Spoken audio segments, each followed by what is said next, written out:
Hello, everybody. It's Angie with Heart Wellness Coaching, and it's Wellness Wednesday, and it's day 3 of the 5 days and 5 ways to reclaim your health, your energy, and your vitality.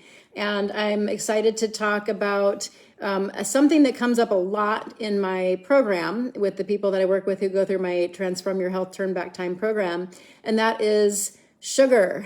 It is something we have probably all had some level of addiction to at some time in our lives. Maybe it was when we were kids, getting a lot of sugar for rewards, or Halloween and different holidays. We could just devour sugar, and it is very, very addictive, and it's a huge problem for people. So sugar.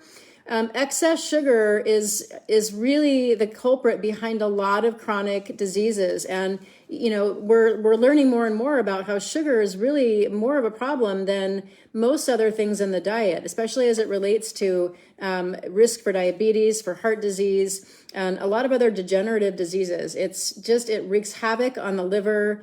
It causes accelerated aging. It definitely messes with our energy levels, and we get very hooked on it. So I want to dive into this and provide a little bit of information, a little more information about what excess sugar does, and then talk a little bit about how we can break that addiction, break that hook that it has on us. So, as most of you know, sugar does, cause weight gain when we eat too much of it. It's mostly, we see a lot of sugar in foods that are a lot of empty calories and very high levels of just sugar sweetened stuff. And this is things that are fructose related as well, like high fructose corn syrup. Terrible on the liver. It is just really, and it's something that it's in everything. So any of your store-bought foods, you're buying ketchup, you're buying any kind of sauces, you're buying tomato sauce, it is in so many things. You really have to read your labels to be able to get away from it. And we did the whole low-fat thing back in the 70s and 80s. Do you remember those Entman baked goods where everybody was thinking fat was the devil, fat was the worst thing, so get the fat out of everything, but go ahead and just, binge on sugar, it's fine. And what happened? We continued to gain weight, and our diabetes and heart disease continued to climb. So it's not fat. Fat actually has a very important place in our diet, but excess sugar does not. And you can tie this back to, ancestrally as well. We lived off of the protein and fat in animals and fruit sugar. We got sugar from actual fruit. We did not have refined sugar. It has no place in a diet, but we're all addicted. And that's because of the processed food industry and because of what happens in our brains. So we are very wired to have a pleasure response around food. It's a survival mechanism in a sense. Oh, by the way, say hello if you're catching me live. I always like to see who I'm connecting with. And if you're watching the replay, type in replay so I can give a shout out to you later. So back to this addiction thing that happens with sugar. So we are wired to have a pleasure response around food. That is part of how we are made, and it's for survival. So when things are ripe and in season, we are wired to want to eat those things so that we can get those calories and sustain the times when those things aren't ripe. This is, again, back in our ancestors' time. But what's happened is our brains have been hijacked. Our brains are now we're eating things, processed foods in today's world that have a 1,000 times stronger hit to our dopamine center. And so we would never have eaten 1,000 apples back in our ancestors' time. We'd eat an apple and we would get all of the fiber from that apple, all of the phytonutrients, all of the other stuff that's in that apple, all of those, the messages that piece of fruit contains to tell our body that it's getting good nourishment, and then we're done. But now we eat all this processed food. Hi, Duff. Now we eat all this processed food, And it's sending these extra strong signals to the brain and triggering those dopamine centers and just lighting them up. And so our brain gets more and more addicted to these simple sugars. It wants more of those things. So it's really been hijacked. So it's not your fault, my fault. It's not anyone's fault that we have these addictive tendencies around those foods. So I want people to kind of take this away like, okay, there's a reason why this has happened. I'm not just weak. It's not just I have no willpower. We are wired this way. So we need to break it. We need to understand what's going on, and then we need to break it. We need to give our body the things that it really needs so that it can be truly satiated and satisfied. So excess sugar, again, it's only led to more obesity. People who are consuming extra sugar they're gonna gain weight continually over time until they're able to break that habit. And you see people like drinking soda pop and having, ice cream and candy, and you see them like 1 year and then you see them a year later. And I mean, you can just see it. Like I hate to say this, but I would see nurses that I started working with at the Albany General Hospital, and I'd see them every so often, like maybe a year or two in between, because my department was far away from their departments, and I would just see them gradually getting bigger and bigger and bigger. And the nurses' break rooms were full of donuts and candy, and everybody was bringing this crap to work. And the nurses were working really hard. They were working long shifts. They had, really stressful jobs. So of course they're going to eat that stuff. Like they're going to eat whatever is available to them. And I don't blame them, but I would see them getting bigger and bigger because they were eating this food. So it's really important. If you want to maintain weight, you have to break that addiction to sugar. It's going to reduce your risk of heart disease as well. So heart disease is not a cholesterol problem. It's actually more of a blood sugar problem. So you really want to know, what is your blood sugar? What is your fasting insulin? And if you're eating a diet that's high in processed food, that's high, it's candy, you're drinking soda pop on a regular basis, you better know what your blood sugar levels are and your fasting insulin levels. And I bet you they're higher than they should be. And mine were running a little bit high even when I was training for long races. So we cannot undo a bad diet with exercise. Even if you're training for ultra marathons like I am, you can still be eating too much sugar and it can still be problematic. So you can't exercise your way out of a high sugar diet. High excess sugar can lead to skin aging. So people who eat a really high processed food diet, who are eating a lot of sugars, desserts, candy, lattes, soda pop, their skin is going to age a lot faster. It's because of the way that sugar reacts with protein in the body, and it creates what are called advanced glycation end products. And this combination of sugars and proteins, and sugars and fats too, like you see donuts are like the absolute worst thing you can eat for your skin. I mean, if you want to look older, than just have a diet of donuts, because that combination is really bad. So we have, the breakdown of elastin and collagen that leads to a more aged look on the face. Excess sugar can lead to cellular aging. So we can actually see a shortening of our telomeres. The telomeres are the ends of our chromosomes, and we want to have nice long telomeres that basically it's like a shoelace that gets like frayed, like you have the little protective little plastic piece on the end of a shoelace, and a telomere is kind of like that little plastic protective piece on the ends of our chromosomes. And as we get older, those start to shorten, and they're correlated to our longevity. So the longer our telomeres, the longer we live. And a diet high in sugar tends to shorten those telomeres. So it causes increased cellular aging. So it's shortening our lifespan. So, all negative stuff. Sugar is going to drain your energy. And that's why we're here tonight. So my whole thing this week is I want people to take some of these tips that I'm sharing, apply them into their day-to-day life so that they can feel better. They can have more energy, they can have more vitality. And sugar is one of the biggest things you can do. So eating a diet high in sugar is going to cause you to have spikes in your blood sugar, and then you're going to crash down afterward, and then you're going to look for that next quick fix to get the next spike in your blood sugar so that you feel energetic. And you're going to be on that roller coaster all day. You're going to be craving sugar. The more you eat, the more you crave. I'm sure you've all experienced it. I did actually, my mom made me the most amazing gluten-free cupcakes for my birthday. And normally I don't eat that kind of stuff, and they're delicious. But when I had one, I just wanted more. And then, it's like a drug. And it really is. It triggers those dopamine centers just like a drug would. I've heard people who have been addicted to heroin say that it's harder to get off sugar than it was to get off heroin. It is that addictive. So it is nothing to take lightly. And excess sugar in our diet can lead to fatty liver. It's called non-alcoholic fatty liver disease. So if you're concerned about your liver and you have given up drinking or maybe really cut down on your drinking, that is fantastic. That's amazing that you've done that, and that's super healthy.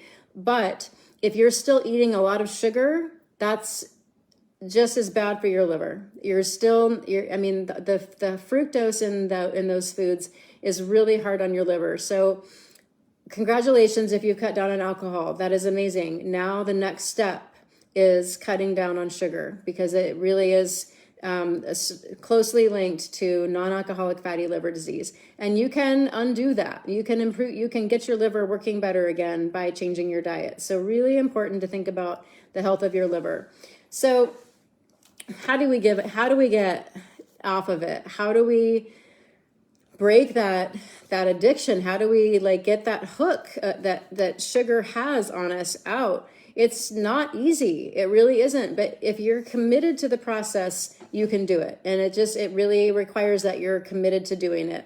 So the first thing I say is start with giving up the high fructose corn syrup that's in things like candy. Just start with stopping eating that kind of crap, like candy. And then if you can give up buying baked goods, don't buy cookies and baked goods and donuts and candy at the store. Just try to say, you know what, that's not a part of my diet anymore. That's not something I eat anymore. And it is a mindset. You have to, in the beginning, you kind of have to act as if. So you have to fake it till you make it, I guess is another way of saying it. And so you need to basically just say, I'm going to act as if I'm a person that doesn't eat those foods. And I'm just going to try this role on, and I'm going to see how I do. And you have that mindset. You have the mindset of a person that doesn't eat those foods. And you just have to really own it. And you have to really be deliberate and determined and dedicated to the process.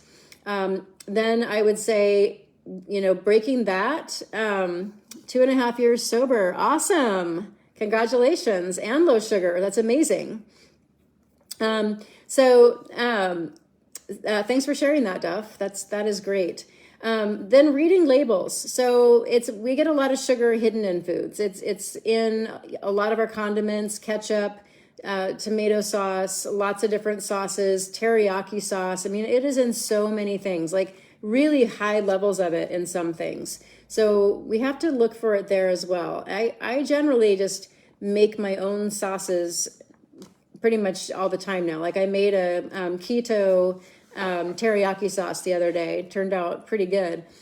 So we really have to be aware of what's in stuff and read labels. Eat fruit. The fruit, the sugar that's in fruit is actually good for you. So people get this misconception that they shouldn't eat fruit. And my program that I run people through, my three-month program, fruit is a part of the diet, and they all lose about 20 pounds in 6 weeks.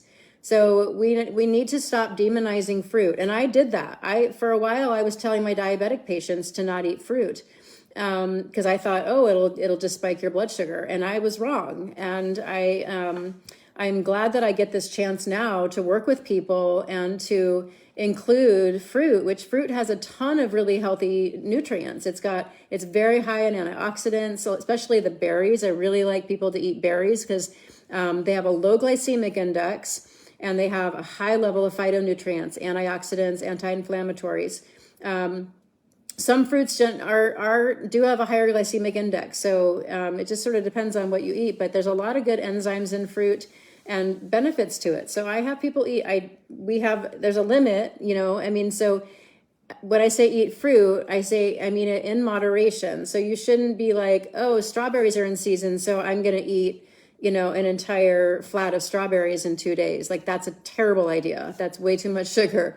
And you should not be drinking fruit juice. So I always tell people, eat the whole fruit, because you're getting the fiber in the fruit, and that's helping to negate any of the blood sugar shifts that could happen with the fruit that's in the sugar. So when you eat the whole fruit, you're getting all that fiber, and that's just helping to keep a much more regulated blood sugar, and just providing the fiber to your microbiome that it really needs. So many good things in fruit. So eat a half a piece of fruit twice a day. That's a reasonable amount of fruit to be eating.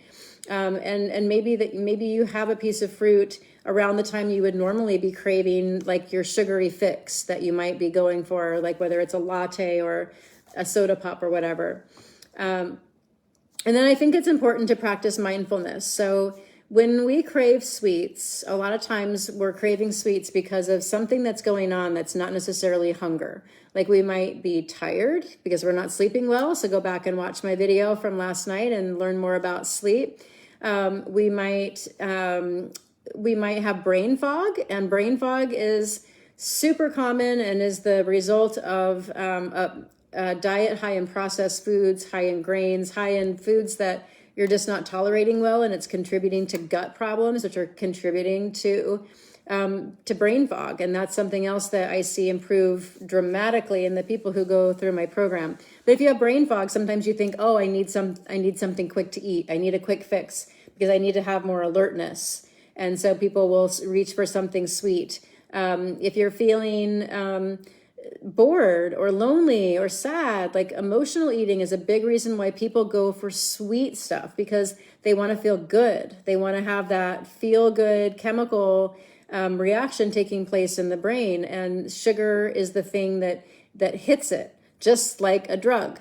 So it's important to recognize what we're doing and practice mindfulness first. So when you crave the sweet thing, pause and just sit with that emotion. We have to remember that emotions are not going to kill us, but the way we react to emotions very well may. So if we react to our emotions by drowning them in sugar or just whatever, crappy food we might reach for, that over time is going to cause disease. It's going to cause bad health, and it's going to cause early death, because what we put in our body has a huge magnitude on our health and well-being and our longevity. So if we can just sit with the emotion and say, okay, I feel sad, I feel lonely, I feel bored, whatever it is, and just experience it and name it and don't judge it, and just say, it's not going to kill me. It's amazing how much power there is in that, to be able to just simply sit with it, with a feeling, with an emotion, and say, I can experience this. It's fine. And Duff, I can answer your question. You're asking about a keto diet, and I don't recommend a keto diet across the board at all. It's not what I do in my program. But if you have a question for me, we can chat about it afterwards as well. So feel free to reach out. So mindfulness is really important. I ask people in my program to think about whether they're mouth eating, brain eating, heart eating, or stomach eating. So mouth eating is, I just want the pleasurable experience of good food in my mouth. I just want to have I want something sweet in my mouth. That's that's all it is. I'm not tired. I'm not lonely. I'm not sad. I just want to eat. And so then I ask, okay, if that's what you want, you're looking for food as entertainment. So what else can you do? What else can you do that is fun, that's enjoyable? Is there a hobby? Is there something you could just distract yourself with that's fun, that's enjoyable? I mean, and maybe, if you're a woman, or even if you're a guy and you like to give yourself pedicures or manicures, or take a bath, take a nice Epsom salt bath, something that feels good and feels like a special treat for yourself. If you are brain eating, you're eating because you feel brain fog, you feel tired, you feel like you just can't focus or concentrate. And maybe if you eat something, you'll be able to concentrate. Are you heart eating, which is you're emotional, you're sad, you're lonely, you feel, you feel depressed or you feel angry or whatever, but you're trying to kind of cover up the emotion with food. And then stomach eating is you're just legit hungry and it's time to eat. So that's when, that's the most appropriate time to actually be putting food in your mouth. So mindfulness is a way of recognizing what's going on. Why is it that I feel like I need this sugary treat right now? And really think about that. And then recognize again that it's not your fault that you're hooked on sweet foods. It isn't, we are wired to have a pleasure response to food. It is how we are wired as humans for survival. So it is not that you have no willpower. It's not that you are weak. It's that you are wired this way. So we have to recognize that our brain has been hijacked. It has been hijacked because of all of the processed shit that's been in our diet for the last several decades. And we need to just look at, be able to say, okay, in the past, I would have been able to eat an apple and that apple would have satisfied me. Now, because my brain has been hijacked by the processed food industry, I think I need something 1,000 times more sweet. So I just need to recognize that I've been duped, like the processed food industry wants me to be addicted to these foods. And if you have any rebel in you, then maybe you just be like, screw them. I'm not gonna be a victim to that anymore. Like, I'm putting my foot down. I'm done being manipulated by the processed food industry. I'm gonna make my diet consist of whole foods. When I want something sweet, I'm gonna have a piece of fruit. So it's one way to look at it, just to say, like, I can be stronger than that. I can stand up to that.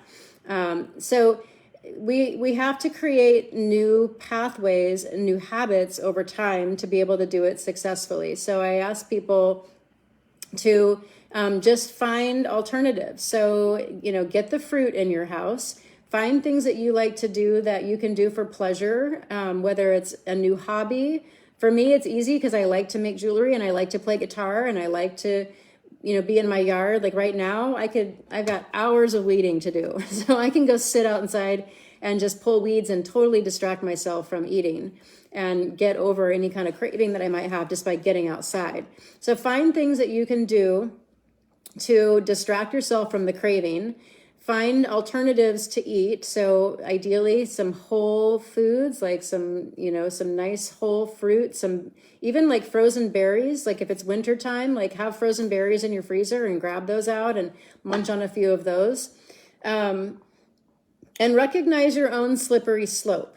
So when for me, like I mostly like I don't eat a lot of sugar. But if I have a gluten-free cupcake that my mom made, I will want another one and maybe another one. So I had to basically take what was left and put them in my son's room and say, don't bring this container back out until it's empty because I will want to eat more. So that's a slippery slope for me. If they weren't gluten-free, I would have been like, nope, I don't eat gluten. I don't need it. I don't eat gluten. But the fact that they were gluten-free, like I kept wanting them, and the sugar did not make me feel good at all. It made me feel really crappy for a couple of days.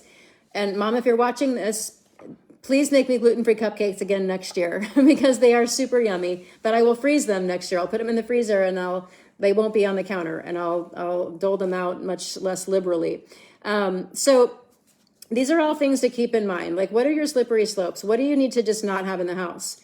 What do you need if it's in the house? If you're living with other people and they're buying stuff, what do you need to do? Do you need to tell them to put them in a separate space, have them in a separate room? Don't even let you know that they've bought them because you need to ask for their support. If you have people living in your house with you, they're probably family or at least close friends, and they should want to support you. So you need to say, I can't know that that's there. I can't know that you've bought donuts. I can't know that you've bought ice cream. Like that needs to be hidden from me because I have that pleasure response wired into my brain that's making me really want it. So we need to understand how we're wired. We need to understand our own slippery slopes. And once you give it up for long enough, your addiction will not be there anymore. It's not hard forever, I promise. And that's what I love about the program that I run is people come, they go through it, and the first 6 weeks, they're giving up a lot of foods that tend to be very addictive and very like habit forming, very ritualistic. They're giving all those things up for 6 weeks, and they're doing it with a structure, and they're doing it in community. And when they get to the end of the 6 weeks, they're like, wow, like I don't crave those foods anymore. Like I thought it would be super hard. I thought I would crave these things the whole time, and I don't. And I went through my own program, and I can say the same thing. Like I gave up drinking wine every night, and I gave up having cheese and crackers every night, and I gave up some of the the dark chocolate that still had sugar in it. And what did my body want? After a while, it wanted fruit. It really did. Like I craved apples and bananas, and at the time I was doing it, it was summer, so I was like eating peaches and nectarines, and I wanted those foods. That's what my body wanted. After I purged all of the crap. My body learned to crave what it actually naturally or ancestrally wants to eat. So it's not hard forever, I promise. It's just hard in the beginning, and if you're dedicated to the process, you can overcome that sugar addiction. And it is one of the most important things you can do for your health, and it will dramatically change your energy levels to not be on that roller coaster ride of sugar addiction. So that is what I have for you tonight. I hope that it has been helpful. If you have any questions, feel free to type them into the chat. I hope I haven't missed anybody's comments, but I'm happy to answer any questions if anyone has any. And as always, if you have any specific questions for your own health, or you are thinking that you might need to work with a coach to just take things to the next level, by all means, reach out to me. You can private message me or drop a note in the comment, and I'll reach out to you. But I appreciate all of you being on tonight and listening. So last night I talked about sleep, and I talked about natural light and outdoor spaces and just the healing benefits of those things. So check that one out if you haven't seen that one yet. And then I'll be going live tomorrow and Friday at 7 p.m. for 2 more topics related to reclaiming your health, your energy, and your vitality. So thank you all for being on tonight. Love to you all. Bye-bye.